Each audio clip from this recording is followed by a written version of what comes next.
Hello and welcome to That Happens, the internet's only podcast about things that happen. Like what? That is right. That happens a lot. I make bad choices. That is right. There are a lot of things that happen. That is right. You see, this podcast is going to teach you a lot of things. That is right. One of the things that happens all the time is when people go to a grocery store or some sort of mall and see things and buy things and make bad choices.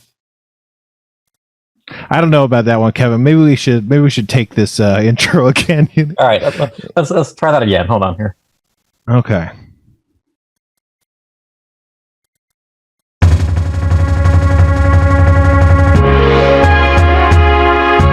This is great music, by the way.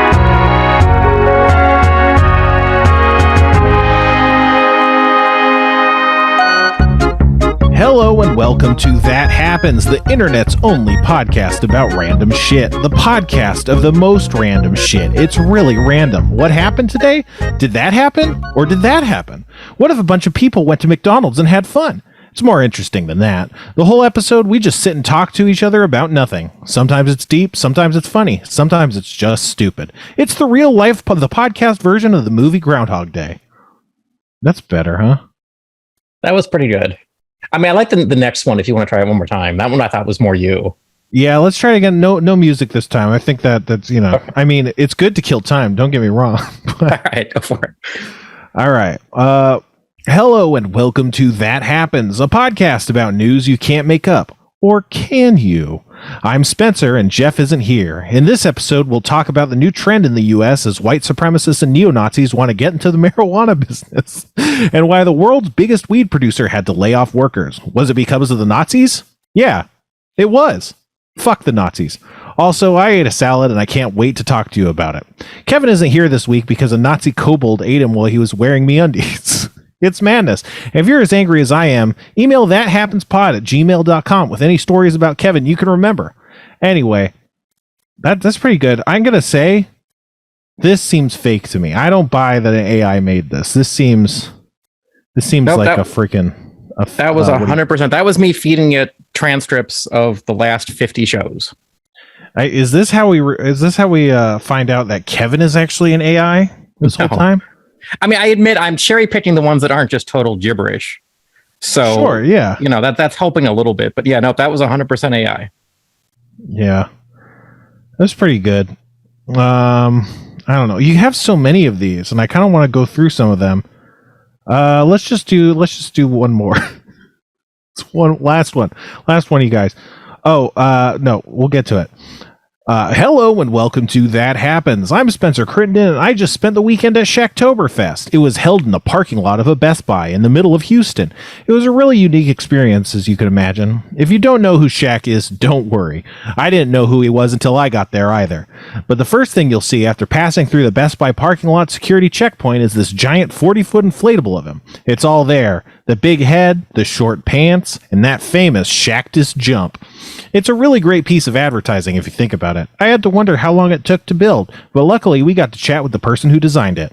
It took over a month of work, and it was surprisingly inexpensive, about $12,000, which makes me wonder, if Shaq paid me that kind of money, would I ever get out of bed? Probably not. After passing the Shackatron, we were welcomed by the best 2 days in Houston-based basketball entertainment since the Three Amigos. The entire event is free, which is pretty awesome. That's pretty good, I love the idea of a Shackatron. I don't know if that's a real thing. I don't know where that came from, but we need to make sure that happens. Well, that's what the podcast is for. I'm not finding Shackatron. I just Googled Shackatron, but it suggested Shackaroni Pizza, which was a Papa John's pizza. Because Papa John's, you know, they were famously racist. Speaking of the Nazis being at it again. Papa John's is canceled, and I think they brought in Shaq, right, to kind of rehab their image. But I don't know. If you were serious about that sort of thing, why not just call it Papa Shaq's? Like, who gives a fuck? You know, like, oh, John is so important. If it's not Papa John, how will people know what they're eating? You know, it's not like you can fucking identify the pizza while you have COVID, you know, wearing a blindfold. It's like, yeah, it's the one that makes me want to throw up. I don't know. I don't know, man. But what's up, Kevin? How's it going? It's going pretty good. We got 2 puppies this week. That's Oh, been boy. consuming all of my free time. Small what dogs breed? are a lot. Yeah. What breed, huh? They are golden retrievers. Oh, boy. Small golden retriever puppies.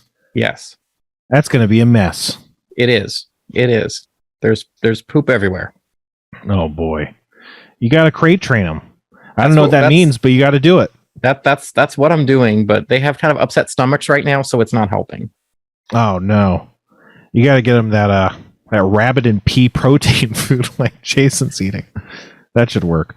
Why are their stomachs upset? Just did they get into like the toothpaste or something? I don't know. Just from the moment we got them, they had diarrhea, so it's been gross. Were they expensive? Were they free? No, got them from a friend who probably did spend a lot of money on them, but quickly realized she was not able to take care for 2 dogs. It was probably like, this dog's keep shitting. I gotta That's kind of what I think happened. Yes. pass them off to some idiot. But yeah, I don't know. You know, they'll get over it. I'm assuming they don't have, what do you call it? What is it called when you're born with something? Hereditary.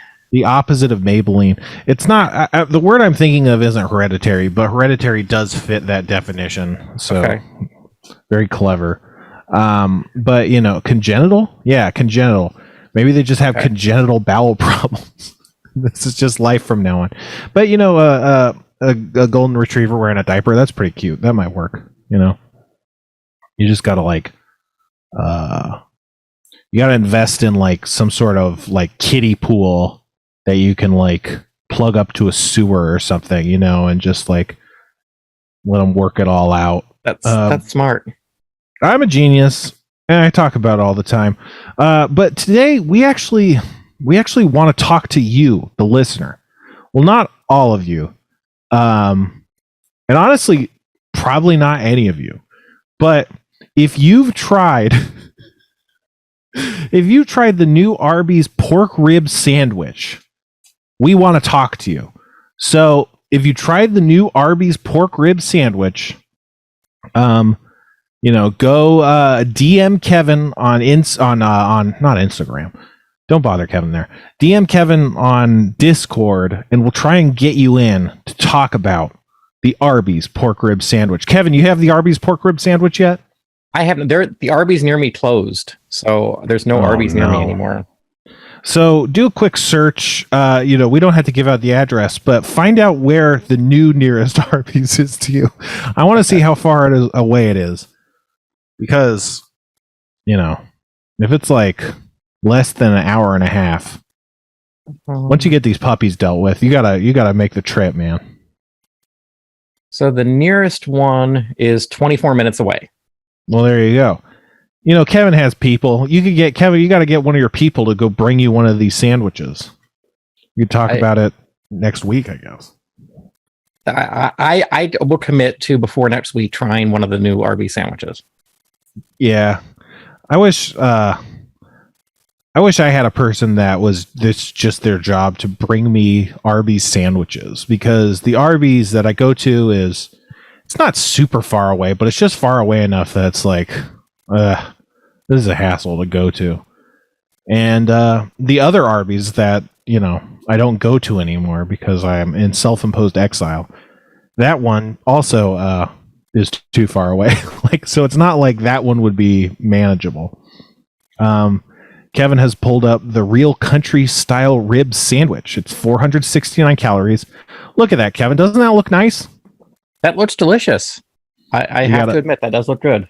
You got a bun. You got these slabs of pork meat. They don't have bones, but they're these, rib-sized slabs of meat.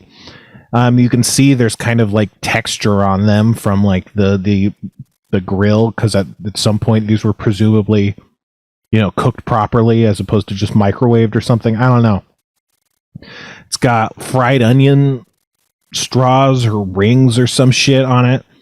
slice of American cheese, and oh baby, you know it's doused in that barbecue sauce, and it's really good. Oh, it says natural cheddar. Come on, that's not natural cheddar. Natural cheddar, American. You can't have American cheese and call it natural cheddar. That's insane. Scroll back down. I want to see more lies about this sandwich.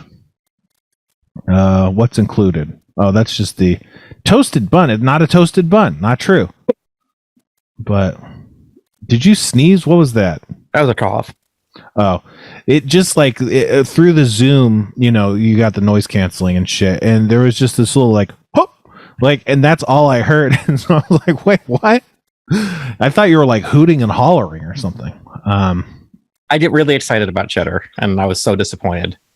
Yeah, that's true, man. You live in the fucking cheese belt. Is that what it's called? It is cheese now. basket? Yeah. We should call it the cheese basket. So what do you think? You think anyone's going to DM you to talk about the Arby's sandwich, or you think we're dead in the water there? No, nobody has yet. All right. Well, we'll put out the call next week too. If you want to get the Arby's sandwich, if you're listening to this, not live, you're like, wow, the Arby's rib sandwich, get it? We'll talk about it. I want to talk to you about the sandwich. That's what we should do from now on. We should assign, that's the podcast. We assign a sandwich, and then you call in and we discuss the sandwich, and that's the show. And what would be a good name for that podcast? How do we shoehorn sandwich or some sort of related pun into, that happens? That sandwich. Yeah, that sandwich. Pretty good. Yeah. Pretty good. Not bad. Could be worse. Oh boy. I don't know. I'm trying to Uber an Arby's sandwich right now, but this says there's no delivery people available. Oh boy. Yeah, well that's one of the things I think a lot about. Living in, an incredibly populous and dense area, Southern California, LA, really dense. There's always fucking rideshare drivers and shit everywhere. But it's hard to imagine how those services work when you're not in this fucking crush of humanity,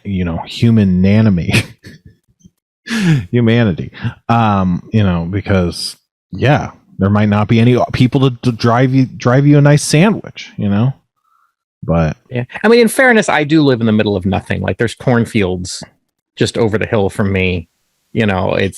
I do kind of live in nowhere. So the fact that we have Uber Eats at all is amazing to me. Sure, but I'm just saying that's a lot of people live in a situation like that. Maybe not. I mean, yeah, a lot. In the grand scheme of things, maybe not a ton. Certainly not like a majority of Americans, but enough that you could say it's a lot of people. I don't know. Oh, Kevin, can you guess that I don't have anything to talk about today? I kind of got that vibe from you. Yeah. Yeah. I didn't want to do the show.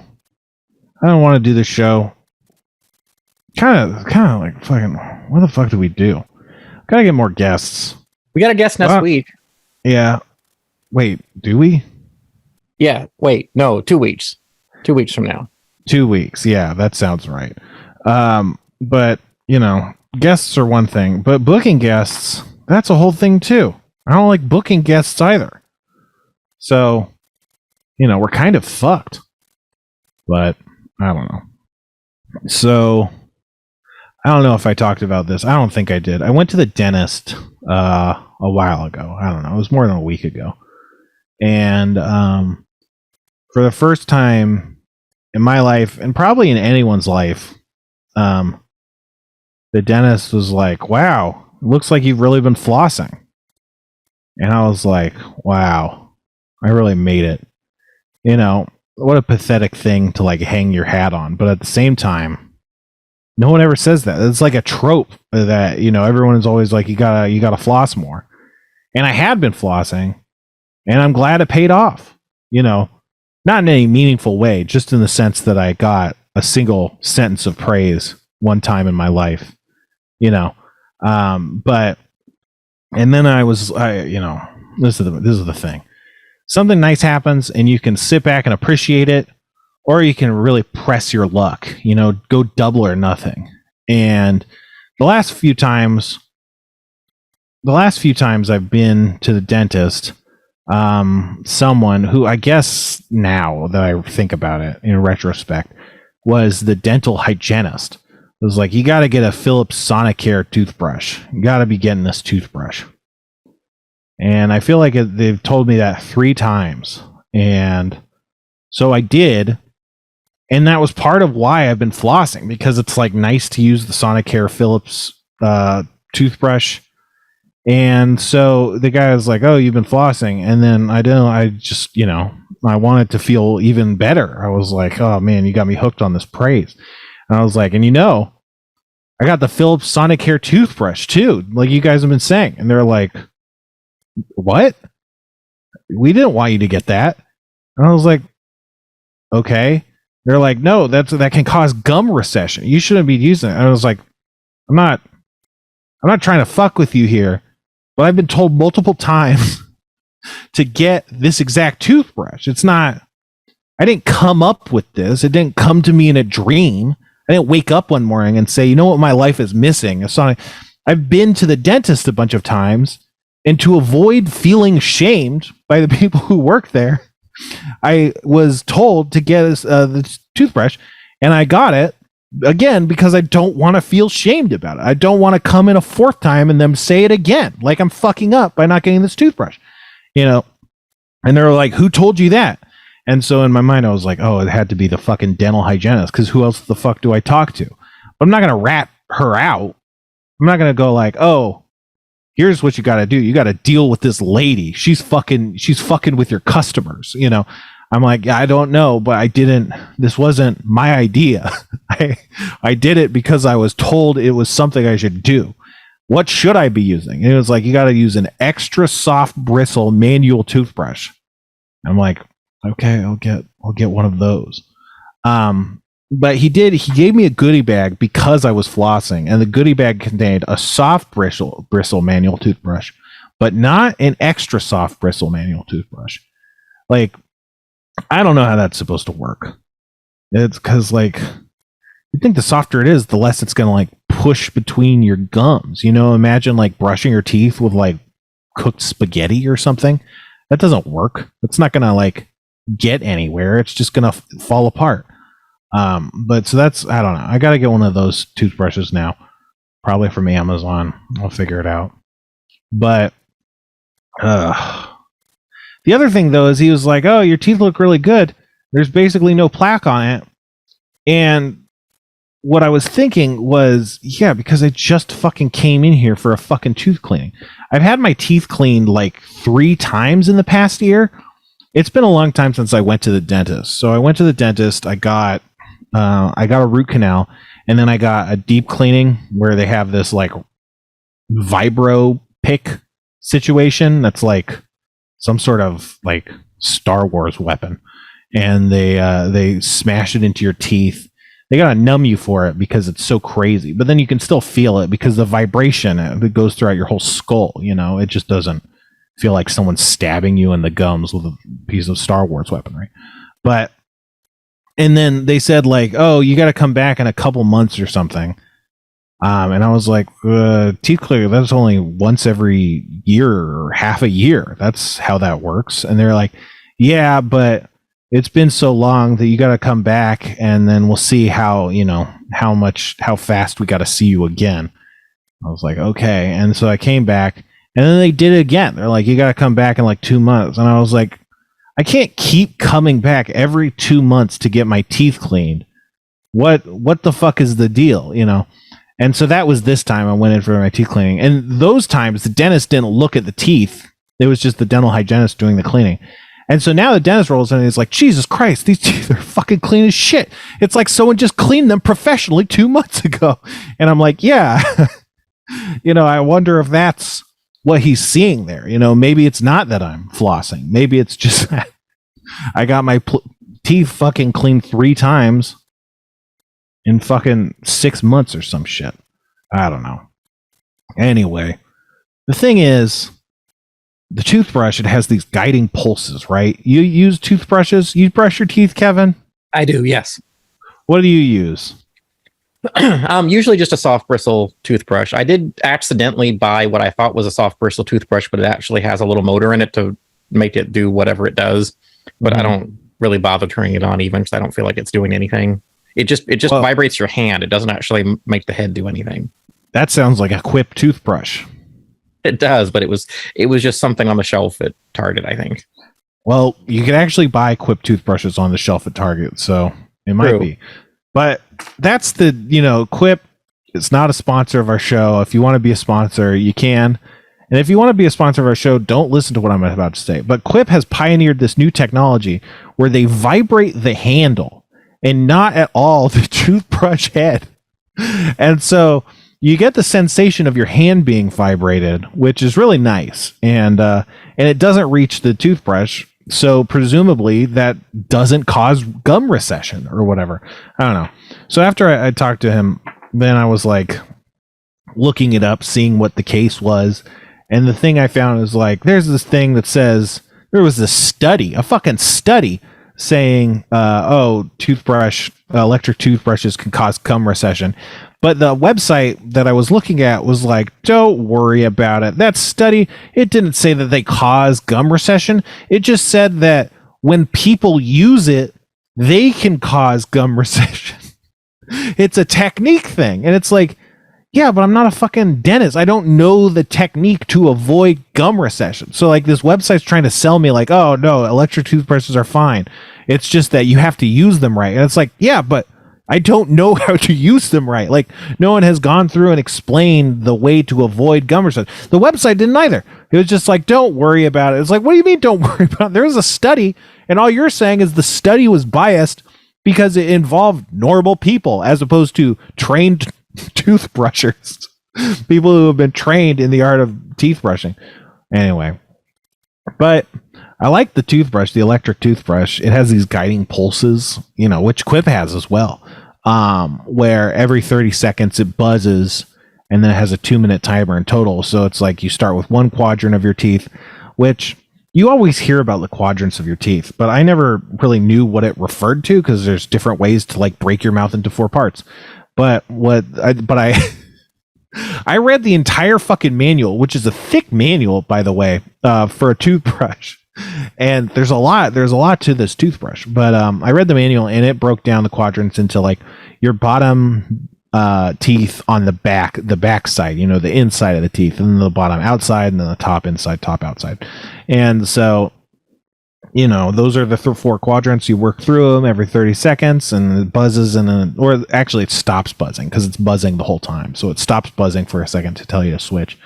And the other thing it said is that you're not brushing the surfaces of your teeth, which I did not know that. I thought the surfaces of your teeth, which is the chomping surfaces, the tops and the bottoms, is not what you're brushing. You shouldn't take any time brushing that. And I was like, oh, okay, whatever. And then it says after the 2-minute timer is done, if you want, you can go back and brush the chomping surfaces. But that's not your 30 seconds. And I was like, Jesus Christ, I'm learning so much. That's why you always got to read the manual, you guys. Do you read the manuals, Kevin? You seem like someone who would. Yes, I don't save the manuals, though, which drives everybody crazy, but I read the manuals to everything and then turn them away immediately. That's what I do, too, yeah. Because it's rare, when you read the whole manual, it's rare that you find something that's like, oh, this is so complicated, I'm going to need this later. Always it's like, yeah, there's just some buttons. It's like, it's pretty basic shit. But the guiding pulses are a huge part of why I like using the toothbrush. And one of the things was when I used to brush my teeth, I would probably brush my teeth for like 3 to 4 minutes because I wasn't counting. I was just doing it for as long as it seemed. And then when you have this timed toothbrush and it turns itself off, it's like, Jesus Christ, that was so quick. I'll even go back and get a little more done, being like, I think I can brush a little bit more. But so like, so now I'm brushing my teeth for way less time. And it's like, this is great. And but then fucking old man Dennis comes through and he's like, you can't be doing that. You're going to recess your gums. And so now what I do is I hold the Philips Sonicare toothbrush in my left hand so I can feel the guiding pulses. And then I brush my teeth with the manual toothbrush in my right hand because I don't want to fucking be back to brushing 3 or 4 minutes. It's a fucking hassle. And it's still not as fun. Like, I feel like part of it is like it was so easy and manageable to use the electric toothbrush. And it sucks to go back to doing it manually because now it's like, ugh, I don't even want to brush my teeth anymore like a fucking caveman. Like, Jesus Christ. But so, of course, I have nothing. I'm a lonely person. I have no one in my life. And so I thought it would be funny to tweet about that I'm dual wielding toothbrushes. I thought it was a pretty funny thing. And then so I tweet it, and some guy's like, some things should just stay in the drafts folder, buddy. And this fucking guy, I swear to God, Kevin, I know you're rich. You think you could spare $10,000, which is the going rate to hire a hitman? Because I would like to have this guy killed. I would very much like him to die. But, some things should stay in the drafts folder, which is true. It's, for example, true of his tweet reply. He should have said that. That's to me the exact kind of thing that you should write and go like, I don't need to say this. This is making someone feel bad. But he said it. As a result, he must die. But that's not me. That's just the universe talking. I one time I will hire a hitman for you, just this once. Thank God. You don't want to. That's a slippery slope. Once you hire one hitman, then it's like you're hiring a hitman left and right. You start getting the things in the mail from them now. Hey, we haven't seen you for a while. Here's 10% off your next hit. Yeah, and then it's like after you do the hitman, it's like, can you rate me 5 stars, please? Anything less than 5, I get in trouble for. You're like, oh my God, this dog keeps shitting. I really got to hire a hitman for this dog. That's not funny. It's not funny to hire contract killers to kill animals. I think there's a line, and I think that's it. Is that it's not funny. Anyway, Jesus Christ. Oh, by the way, I mean, I guess it was implied, but those intros were robot intros. Those were AI intros, I guess. I mean, we kind of danced all around it. We talked about the generation of it, but we didn't come out and say it. But you know what else the robot has generated is new segments that we can try. So you want to try a new segment, Kevin? Sure. Which one would you like to do? All right, so I'm just going to read the prompt. Okay, so next up on the podcast, we're going to try out a new game. Here's how it works. We'll throw out a word, and I'll say the first thing that comes into my mind. It's a new feature we're trying out called What the Hell? That's it for me. I'm going to go take a shower now and get ready to do the news in a couple of hours. And by the way, I was trying to think of another word to use for what the hell. I wanted something that was kind of an all-purpose, kind of phrase. And I thought about shit. But if you start saying it all the time, you start sounding like a kid on the playground. You say, hey, you just said shit. And the kid says, no, you did. You said shit. Then the other kid says, no, I didn't. You did. And it just keeps going back and forth like that for like 10 minutes. And no one really knows what's going on. All right. So you think you understand the rules, or do you want me to explain them again? I mean, I'm not sure who wins. Is there a winner? I don't think there's a winner. I think we'll just have to take turns. All right. You go first. Show me how this is played. All right. So let me reread the rules. We'll throw out a word, and I'll say the first thing that comes into my mind. It's a new feature we're trying out called What the Hell? But you hear that first sentence there? Yeah. That's like... so throw out a word. So I throw out a word, and you the rest of it... The rest of it was just a fun story. But yeah, so I'll throw out a word and you say the first word that comes into your mind, okay? All right. Dentist. Bleeding. Okay. What the hell? Right? That's the game. I think we did it. So that's okay. So you get 2 points for that. All right. Okay. Now it's your turn. Avocado. No one will ever love me. All right, you didn't say what the hell, so I get 2 points. Oh, okay. Also, okay. Sorry. Well, actually, I would have got 2 points anyway, so I guess I get a bonus point. So I get 3 points. All right, so now it's our turn, or it's your turn to react. Okay. Okay. Playground. Jungle Gym. What the hell?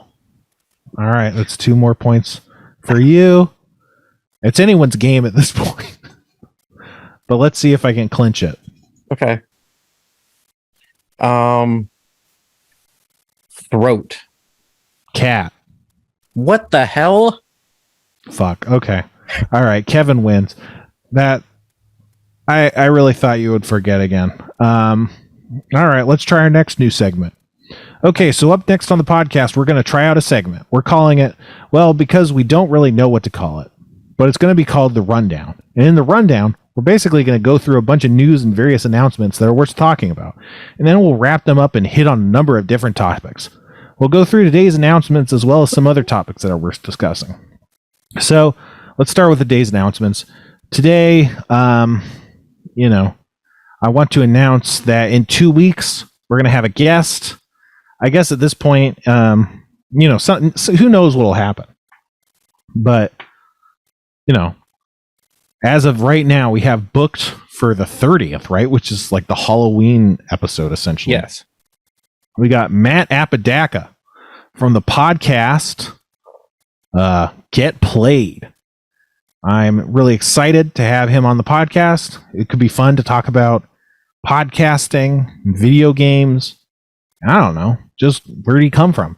He's an LA native, so it'll be interesting to know, his LA story. Is that a movie? LA Story?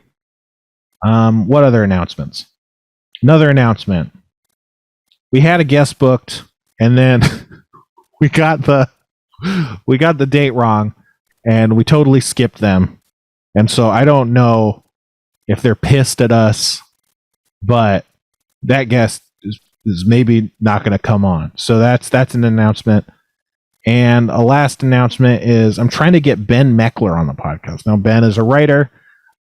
He wrote for the show. God damn it. My cat chewed through my fucking headphones. Hopefully it doesn't ruin it. But Ben Meckler, he's a writer on Kung Fu Panda, The Dragon Knight. It's a new Netflix series that I recommend. I think it's really good. I love animation and shit, but it's just came out really recently, and I thought it was really fun. I've never seen the Kung Fu Panda series. I don't watch a lot of movies, and so I don't watch a lot of family films, kids movies and stuff. But I don't know. There's been 3 of them, so it's must have done pretty well. Jack Black is great in everything, Jack Black is fucking Bowser. Oh my god, that's another announcement. But Ben Meckler, he also does this movie bit where he tweets reviews of movies before the movies come out, or like in the wake of like preview screenings. And when that happens, everybody, all these news sites are like looking for people's opinions on those movies. And so they'll search Twitter for like mentions of the movie, and then any kind of like opinions they find, they'll just post them up on their articles. And so you'll see it's just this really shitty article. Articles these days suck because they're written by people who are completely underpaid. They get paid like $20 an article now. And so everyone is just stealing each other's terrible articles. But there'll be a thing saying like, oh, the Joker just came out at a preview screening in Huntington Beach, and fans are really happy with it. Here's what some moviegoers had to say, and then it'll just be like 5 embedded tweets about the Joker. And so he uses that as an opportunity to just make up crazy shit and say like that's what happened in the movie. So like it's kind of famous. I kind of want to find them, but I don't want to go through the effort right now. But for the Joker, he said that like everyone is so hyped on the Joker that as the movie ended, everyone started rioting and they like ripped down the silver screen and they started tearing shit up, and now they're like all like running through the streets wildly. And like the tweet was like, "We're all in the streets." Like they kind of just started rioting after the Joker. And when Wonder Woman 84 came out, he had he tweeted that like, "Oh man, it's a great movie. There was suspense, humor, and an unhealthy fascination with the 1980s toy, the koosh ball." Like, and then it just gets put into these articles, and it's really funny. But I want to get him on. He does a podcast called Mortal Podcast, where he explains the lore of Mortal Kombat to his guests, and it's pretty fun. Mortal Kombat has some weird lore. You ever play Mortal Kombat, Kevin? Once or twice. Yes, I have. Yes. Yeah, the lore is really crazy. You ever talk about the lore to any of the people who work there? A little bit. I was never really interested in the storyline, which I know is horrible to say, but that really wasn't my interest in the game. But yeah, no, I mean, my office used to just be right next to John Tobias, who came up with all of the lore for all of Mortal Kombat and everything. And he was amazing. He would just sit there with like a sketchbook and just start drawing what looked like fully fleshed out comics just as inspiration to come up with the stories. Wow. You know, he's an amazing artist and came up with just so much backstory for every character, and he knew it all off the top of his head. It was really cool to watch. Yeah, it's really cool. I mean, fighting games, they don't have the best kind of story and lore and stuff. Certainly Street Fighter really sucks, but Mortal Kombat is like really cohesive. Like, well, not cohesive, it's really disjointed, honestly, but it's really sprawling and it all connects in various ways. There is like a story that connects to all these different characters and stuff. It's not just,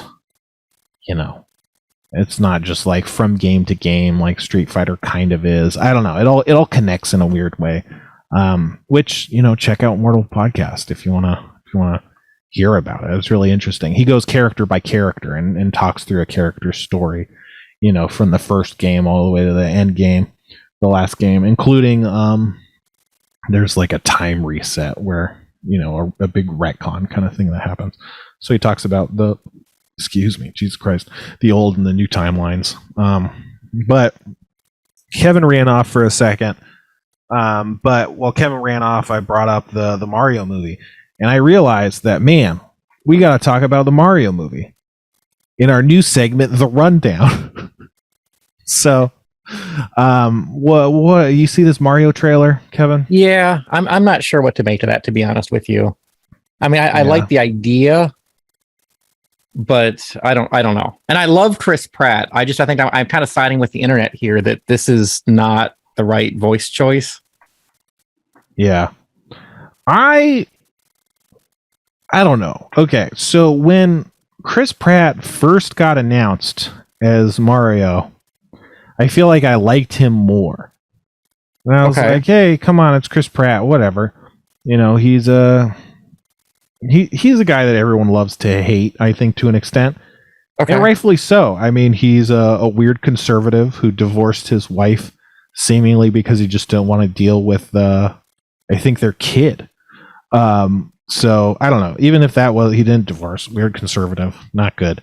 And he tweets like a conservative, not like an unhinged conservative, but like one of these celebrities that's trying to be broad.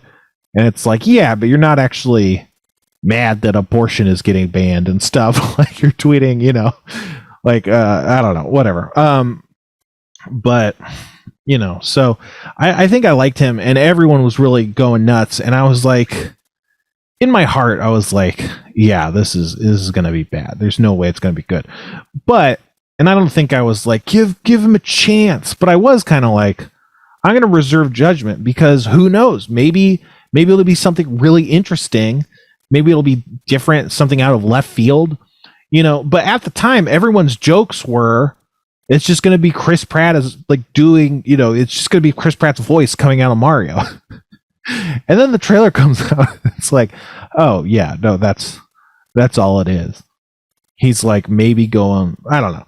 I think like some people have kind of said, oh, he's kind of affecting like a a bunch of fucking idiots have said on the internet, oh, he's affecting a Brooklyn accent. And I don't even think you can accuse him of that. I think he's just being upbeat. You know, like you wouldn't just go like, Mushroom Kingdom, here we come. You know, you'd kind of be like, oh, you know, can we get that again, but more energetic? You know, you're having fun. You know, and so then it's like, Mushroom Kingdom, here we come. You know, like, I don't even know if that's necessarily like this Brooklyn edge that people are trying to like instill. Maybe it is, but I don't hear that. Like, I think it's like an edge case. But I don't know, man. There's a lot of people that are like, you just don't like Chris Pratt, and so you wouldn't be happy with it no matter what it was. It's like, no, like, everyone really clearly nailed like what it was going to be, and then the trailer comes and that's exactly what it is. Like, that's all it is.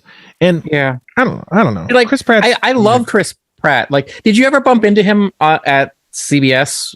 No. You know, during Community filming? No. Weirdly, the one time I was there, which happened to be the last day of filming for Parks and Recreation, just happened to walk into him as he was leaving, kind of sadly. I didn't realize it was their last day or anything, and he was just so sweet. There were a bunch of kids there for some reason, and he just stopped talking to all the kids, and you know, that was my one encounter with him, and he seemed like he was just the super sweetest, nicest guy, and I love him in everything he's been in, but I just can't get around the fact that when I watch that trailer, all I hear is, you know, his character from Parks and Recreation as Mario.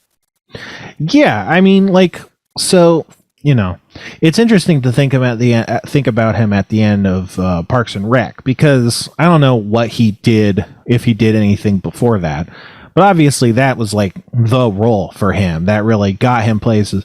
And so, like, and I don't think he picked up like a lot of roles, you know, during that series. So it's like, if you're thinking about it, like, oh man, this is my break and now it's coming to an end. And, you know, at least I don't know if he lost a lot of weight towards the end of the series or whatever, but, you know, being a schlubby guy, it's like, yeah, like how many shows or movies need like a schlubby guy, you know? Apparently James Gunn would have casted him, you know, either way, but I think he understood Hollywood and been like, yeah, sure, they'll cast me in this role and I can be a schlubby guy, Star-Lord, but that's not going to go anywhere. That's not going to result in new work for me. You know, I gotta reinvent myself. I gotta lose weight and be a not schlubby guy. And, you know, I thought he was fine in Guardians, I think, but I think like, it's also like, he's playing the same character. That's the thing. It's like, it works. You know, the writing is good. The jokes are good. You know, what he's asked to do is good. It's all fine. But like, that's the other thing. And then he was in Onward. I didn't see Onward, but I gotta imagine it's pretty similar. So it's like, he's never had to really go with much range that I've seen him in. He was in the Tomorrow War. I assume in the Tomorrow War, he's more serious because he's, you know, that's like an action movie, and he's like, oh, I think he's the lead. So is the action movie, and that's maybe more like a, you know, a debonair kind of, you know, maybe you're cracking jokes, but you're more high status. You're like, I got this all taken care of, you know, not like Star-Lord. The reason why he works is he's, you know, he's in over his head. He's barely managing to make it out, and he's doing it with his unique, weird, offbeat, low status style. You know, that's what makes that character work. But all these things, it seems like it doesn't, you know, it's not much of a flex of a range. Honestly, probably Tomorrow War is the biggest departure from any of his roles. And a lot of roles, you know, you make them fit the character, or you make the character fit the actor, you know? So even if Onward or Tomorrow War or whatever started one way, and it's like, oh, we're picturing, you know, Chris Evans or something. Then you hire Chris Pratt. It's like, oh, well, what if he's like this? What if he talks like this? And then, you know, you kind of work with the talent to like make it fit, you know? But that's different than saying, okay, so you're Mario. You know, okay, so you're Mickey Mouse, you know, okay, so you're Foghorn Leghorn. It's like, that's something, it's a defined quality. It's a known entity, you know, that you have to hit. It's not like, what if Mario was Chris Pratt? You know, it's like, no, this is Mario. He jumps and he hoots and he goes waha. You know, like there's these very specific things that make Mario. And you know, a lot of people were worried about Ben Schwartz playing Sonic. You know, and I think it was the same thing. It's like, well, Ben Schwartz is always just fucking Ben Schwartz. How is he going to be Sonic? He can't be Sonic. He's just Ben Schwartz. But, you know, and I was skeptical. I was like, I'm not going to be able to, because, you know, Sonic can sound like different things, but it'll be weird to hear, what's his name, Ralphie in Parks and Rec. It'll be weird to hear Ralphie coming out of Sonic's mouth. You know, I'm not going to buy it. But then when I watched the movie, I was like, no, you buy it. I don't know what it was. It is basically the same voice, but something about it just, it feels enough like Sonic that it like works. And and I don't think that approach works for Mario. You know, I don't think it would work with anyone trying to do it. Like, oh, you know, we'll just make it work. But, you know, I don't know. Maybe it was just like, we have to bite the bullet. It's going to be insane to do anything that sounds anything like Mario, you know? So we're just let's go as far in the opposite direction as we can. And that way no one will be all like, oh, it's kind of like a half miss or something, because it's like, no, it's just completely not that at all. You can't even judge it on that standard. I don't know. Were you going to say something that sound like? No, I was just going to say, like, you know, one of the things I've always noticed is that people are never happy with video game movies ever. Mm-hmm. Like, I can't really think of one video game movie that people have just universally loved or not complained about. Like, Sonic is a great example. Remember the huge controversy about Sonic when they first showed the trailer, and everyone's like, what is that hideous thing? That's not Sonic. You know? Yeah. I mean, the original Super Mario Brothers movie is not well liked, you know? Right. And now that the Chris Pratt has come out, a lot of people are like like defending the old Super Mario Brothers movie. Like, that's like, they should do it like that or whatever, as if that wasn't a huge bomb that completely changed the way Nintendo like used its IP in movies, you know. But to me, it's kind of funny that you know, Nintendo's like, no, we got to have all this control, and then you give them all the control, and they're like, what if Chris Pratt is Mario, just as himself, and that's who Mario is. It's like, yeah, you're definitely these careful stewards who can never make the wrong move. You know, you guys know what to do. I don't know. It's just it's not good. I mean, Sonic did look like shit, but the movie still functions if Sonic looks like shit. But I think for a lot of fans, it was really easy to, in their mind's eye, picture what Sonic could look like, and then it's like, well, why doesn't he look like that? You know. I didn't think he was as bad as everyone else, but I had the same thought, just like, I mean, why do it this way? Why the teeth? Everything else, fine, sure, but why the teeth? You know, like, the teeth could have just been fucking cartoon teeth. It would have been fine. No one's going to be like, I wish the teeth were more realistic. You know, I don't know.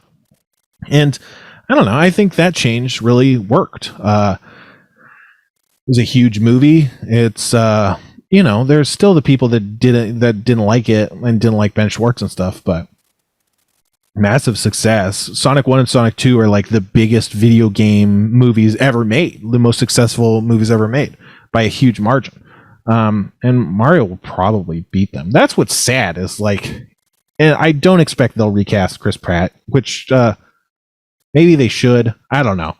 You know, again, like, I don't know how you actually do it right. So if you're going to recast it, you got to do it right. And if you can't do it right, then why bother recasting, right? But I don't know. I also haven't seen, you know, again, I haven't seen Onward, but I haven't seen evidence that Chris Pratt's a particularly good voice actor, which is a different thing than acting. Like, you know, in Parks and Rec, I think he was a pretty physical kind of guy. Like, I think like his physicality was part of what made the character work, and you can't rely on physicality. I think one of the problems with Disenchanted is that two of the three leads, the princess and then the demon, are played by Abby Jacobson, right? And then Eric Andre, and they've gotten better over the seasons, but they don't sound like voice actors. They're mumbling, they're quiet, they're not like it sounds wrong, like it sounds fake. It doesn't sound like a cartoon. Like you watch The Simpsons and it all sounds normal, it sounds like a cartoon. And then you watch Disenchanted, and it's like, what is she even saying? Why every time she says a sentence, like half the time she like gets away from the camera and just kind of mumbles to herself. It's like that doesn't work in animation the way it works in live action. Like if you start to say something and then you lose your confidence and then you kind of withdraw a little bit and then say something under your breath, that can work really well, but it just doesn't. And Eric Andre was the same way. He was just always like, well, it's like, that's not what cartoons are. Cartoons are people that are in real life. If they sound like that, you'd be like, what the fuck are you doing? Are you on meth or something? Because it's so over the top. But because all you have is your voice, you need to really be over the top. You need to be exaggerated in a way that's not realistic. And so like, that's kind of the opposite of live action acting, because you don't want to be too over the top, too arch, because that's seen as bad acting. That's what you're taught to not do. So you kind of have to work against your normal acting as instincts to do good voice acting. And I don't know, this is like, that's kind of a separate rant, but I always imagine that Chris Pratt's probably the same way. And then hearing him in the trailer, which, we didn't get a chance to hear very much of him, let's be real. But it sounded just like, he just doesn't know how to do it. Whereas you hear Bowser sounds fucking amazing. It's Jack Black, but Jack Black's done a lot of voice acting. Charlie Kelly's also done a lot of voice acting. And, you didn't hear Keegan, but he's also good at voice acting. He's done voice acting too. So it's like, I trust those. It's also like, I don't know, honestly, Luigi sounded a little weird just because it's like, that's just Charlie Kelly, but at least like the voice acting sounded right in a way that Chris Pratt just found, like it felt like a first take or something. It really didn't feel like something you'd want to see in the movie. So why do you think the reception for Ryan Reynolds in Detective Pikachu was so good when he was basically just playing himself? Is it just he playing himself is more cartoony? No, I think Ryan Reynolds always plays to type. Like, I think he also hasn't had to act in a range, but he's more of a character actor. Whereas Chris Pratt is being pitched more as like an everyman, a leading man kind of type, whereas like Ryan Reynolds can lead, but he leads as this Ryan Reynolds type. That's how you write the part. You'd say like a Ryan Reynolds type. Whereas Chris Pratt, you wouldn't write a Chris Pratt type in the, Star-Lord, you wouldn't write a Chris Pratt type, it's just, he just got the role. I never would have ever thought Ryan Reynolds if I was writing for Pikachu. Would you? But no. It worked somehow. Well, I mean, the thing is, they really hung a lantern on it. They said like, we're going to like, isn't it crazy how Pikachu is Ryan Reynolds? And that's like the whole movie. Like it is really weird that Pikachu's talking at all. It's weird that the Pokemon's talking. And it's weird that it sounds like Ryan Reynolds. But then it's like, well, he's a detective. So if he's like a hard-boiled detective and it's Ryan Reynolds being kind of like, doing a character, it's like, oh, it's like funny. It's like Ryan Reynolds as a detective, but it's a Pikachu. And then, spoilers for Detective Pikachu. But the whole reason he sounds like Ryan Reynolds is because Ryan Reynolds was the kid's dad and he got turned into a Pikachu. So it's like the whole plot of the movie resolves around making that make sense, because it inherently doesn't make sense. And when you see it, you're like, this is so weird. This is so at odds that it works it has its own momentum. Like it works as its own thing. So I don't think it's just like, if we saw, like Pokemon the movie, Pokemon the first movie came out when I was a kid. Did you watch Pokemon the first movie? Yes. And, it's not like if you saw that movie and suddenly instead of Pikachu going, Pikachu, he was like, hey, I'm Ryan Reynolds over here, like that wouldn't work at all.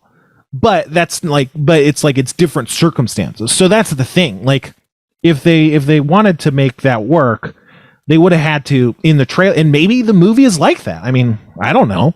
Maybe the movie, it does actually explain it. But for the trailer, they would have to similarly hang a lantern on it and go like, isn't this crazy? Whereas what they really did is, we got to hide this guy as much as possible. The movie has to have as little Chris Pratt as possible. And I think, again, you can sniff that out, even if that wasn't the intent. That's how it kind of reads. And So yeah. Also, I don't know. I really didn't like the look of the world. Like he's in the Mushroom Kingdom, and I don't like looking at those mushrooms. And then that wide shot of the kingdom, I didn't like the look of that either. It looked too trashy is not the right word because that's like it implies messy, but it just looked like a bunch of shit. And it's like I think the Mushroom Kingdom isn't just a bunch of shit. It's these very clean shapes, you know, these very clean round humps and stuff. And I wouldn't say it's sparse, but like it's clean. Whereas that was just like it was so populated full of entities, you know, like 3D objects. That's like this is just like a mess. It's just like a pile of junk. When you got like the other scenes, like you know Luigi in the swamp or like the Bowser sequence, like those felt right enough, you know. But that Mushroom Kingdom shot, I was like, I don't know if I want to see a whole fucking movie of like these backgrounds. So it's like I don't know. I think that's a nitpick that a lot of other people don't necessarily have. But yeah, Do you think there would be anything though that the majority of people would be happy with? Because I think the problem they run into is that, you know, people our age and even younger have grown up playing these Mario games, and our imaginations filled in all the pieces that were not there in those 8 and 16-bit consoles. I don't think it's even possible for someone to make a movie that's going to look like my imagination felt that game was. And even if they did, it's not going to be the same as yours. Like, is there a winning move for them? I mean, I think Sonic was, you know, a winning move, so I think you have to do something like that. But thanks for bringing that up, because I do like want to, you know, I want to say like the nature of fandom. And Heather Ann Campbell on, was it I don't know if it was the latest podcast or the last episode of Get Played. She said it in a way that's probably way better than I would say it, but it's something that I've been saying for a long time, and so I really like that she kind of came upon the same kind of truth. But like the way I talk about it is, what makes a fan is they have a personal relationship with the object of their fandom, and they have then substituted that relationship with the real thing, and they've made it their own. They've taken ownership of that thing, and that ownership is their relationship with it. And that is what makes you a fan, is you've cultivated this relationship, and then you've replaced that relationship with the thing itself. It's like, you know, it's like that, you know. So like there's toxic players for Dark Souls, for instance, and Dark Souls players might be like, oh, if you do that, that's cheating. It's like you're not really playing Dark Souls, because it's like, of course they're really playing Dark Souls. You could pop open the disc drawer, there's Dark Souls right there. They're playing it. They're really playing Dark Souls. But what they're saying is, my relationship with Dark Souls doesn't include that, and so it's not true. It's not authentic. It's not my relationship with Dark Souls. So what they're doing is they're replacing their relationship with the thing, with the actual thing, and then they're gatekeeping that, because what they're gatekeeping is their own relationship with it, and in a way themselves, because they're identifying themselves through that relationship. And so if someone else has a different relationship with that and they talk about it, it feels like an attack on you, because it's like, but that's not what I like. Are you saying I'm liking the wrong thing? I'm being attacked. And so, but then again, you kind of replace that again. So it's like, you're attacking what it is. You're not doing it the right way. You don't know what's good about this thing, because what they're really doing is kind of introducing insecurity in your relationship with that thing, but you might not lack the ability to understand it. And so you're like, no, that's not real. You're not a real, that's where the kind of fake gamer girl thing comes from. It's like, you don't have a relationship with it because it wasn't all you had when you were 15 and no one would talk to you because you're an idiot and you made racist jokes in high school or whatever. It's like, because you didn't go through that, you can't have the right relationship with it, because it doesn't mean that to you, because it wasn't your only lifeline. And so because it was my only lifeline, then you can't be a gamer, because that would mean all of the terrible decisions I made were just terrible decisions I made and not the essential thing itself. Anyway, that's fandom. But on top of that, video games are entirely about your personal relationship with the game in a way that other media isn't. Like, you read a book you have your specific images of those characters in your head. You have your interpretations of the plots. You watch a movie or a series, you have your own fan theories. You have your own understandings of the emotional motivations of the characters and stuff. But you're not like, the depth of the journey that you go on as a fan is so much more superficial because you're not interacting. It's not an interactive experience. You're watching it and then you're talking to someone else about what you just watched. You're reading and you're talking to someone else about what you just read.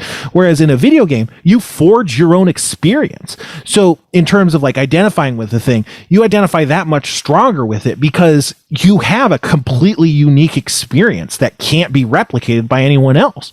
And that's all you have. You don't have other people's experiences. So like, you kind of have a better justification, there's a better rationale. It doesn't make it right, but there's a stronger rationale for understanding that thing in your own terms of your relationship with the game that doesn't exist in other media, because like, it truly is a unique experience that only you went through, Obviously, that's a bit of an oversimplification. You can play the game almost exactly the same as someone else, but maybe you'd say yes or no in a dialogue option. Maybe you die here or there. And so, and also games, this is game design stuff, but games are about evoking emotional states by your interaction with them. So, for instance, Dark Souls is supposed to be frustrating and it's supposed to be difficult, and you're supposed to start with nothing and build yourself up out of nothing.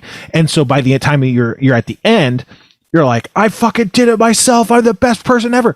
It's not like, obviously they've designed the levels really cleverly in a way to teach you the game so that as the difficulty piles on, you're more and more equipped, and so you also get more weapons and you have better stats by the time you're at the end of the game. So like that creates this experience of overcoming and building yourself up and achieving mastery over these things. But that's all intentional. It's intentional. It's baked into the game design. Mario is it's about like free movement and feeling like really light and airy, whereas you compare like running and jumping in Castlevania doesn't feel anything like that, and so they evoke these different emotional states. It's intentional. And I think like, because it's interactive and because it's like an experience that was curated for you, and then you explore it kind of, I don't know, emergently or something, whatever. I think it feeds into this toxic fandom, and all fandom is toxic, again, because what defines the fandom is this misunderstanding of ownership and this replacement of your relationship with something, with the thing itself, that creates this toxic gatekeeping. Anyway, I feel like I just blacked out for like 10 minutes. What happened? Anyway, we have there you go. We didn't do that when we first started the podcast. I wanted that to be like the ending, but Jeff didn't like play along very well. We have this snack. We're not going to try it though, but next week, we're going to talk about the prime rib sandwich, or the country rib sandwich, and we're going to try Haribo Sour Sparks on the podcast. So if you want to try them with us, next week, come one hand bearing a pork rib sandwich, the other hand with a Haribo Sour Sparks. Maybe put some Sour Sparks on the sandwich. That could be really fun. I don't know, man. You got any other things to say, Kevin? I always talk almost the entire show, but is there anything you were thinking during the show or this week that you're like, man, I can't wait till that happens so I can really get this off my chest? You wait until we have 34 seconds left to ask me. We got time.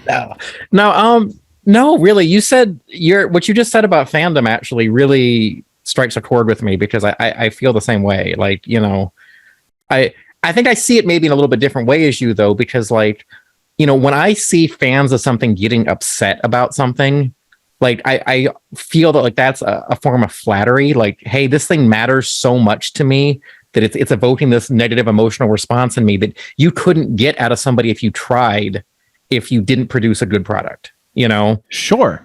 So like, I look at the crazy fandom, even though it's toxic and abusive and wrong a lot of times, sort of this pat on the back though to the people making it, saying, hey, you made a good thing. These people that are getting this crazy about it is because you made something this good. Yeah. And I think that gets lost sometimes, and I wish people just could express their fandom in better ways.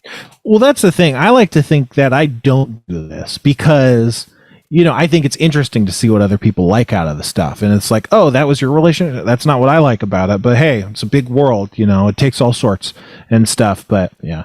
And I think you're right on some level. But also I think, you know, you just make the most trite bullshit in the world and people are going to be like, I think it means this. And someone else is like, I think it means this. And then they'll fucking kill each other over it. You know, that's just kind of how humans are.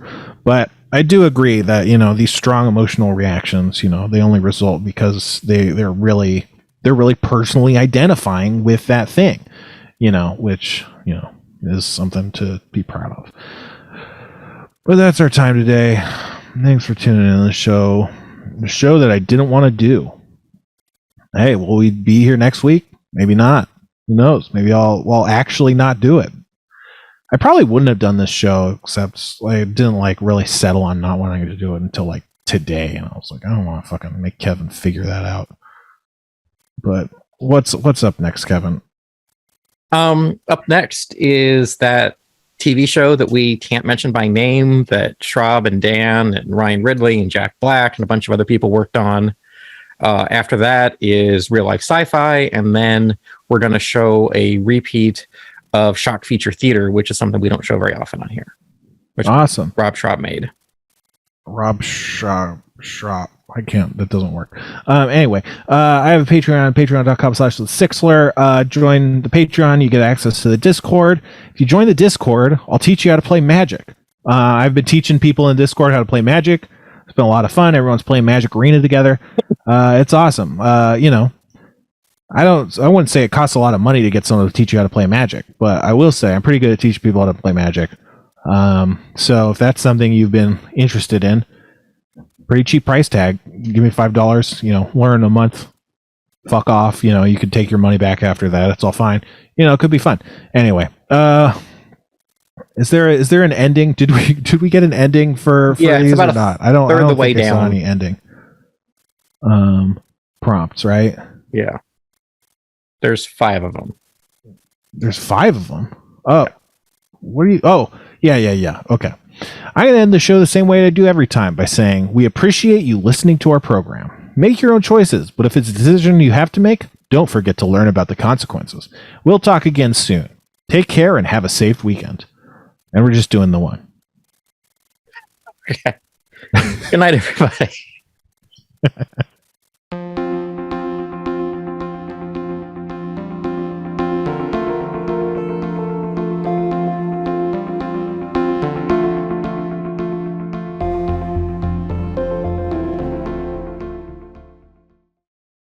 Starburns Audio.